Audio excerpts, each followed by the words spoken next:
দক্ষিণ এশিয়ার দ্রুত উন্নয়নশীল অর্থনীতির দেশগুলোর মধ্যে বাংলাদেশ আজ এক উজ্জ্বল নাম।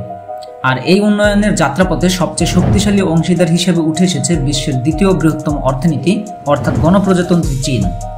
চীন ও বাংলাদেশের অর্থনৈতিক সম্পর্ক অত্যন্ত শক্তিশালী এবং দিন দিন তা আরও জোরদার হচ্ছে।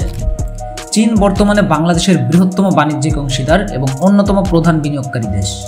চীন হচ্ছে বাংলাদেশের আমদানির প্রধান উৎস, যা আমাদের শিল্প ও প্রযুক্তির কাঁচামাল সরবরাহ করে। তবে এই বাণিজ্যে একটি বড় ঘাটতি থাকলেও তা নিরসনের জন্য চীন পদক্ষেপ নিয়েছে। চীন বাংলাদেশের 98% পণ্যের উপর শুল্কমুক্ত রপ্তানির সুবিধা দিয়েছে।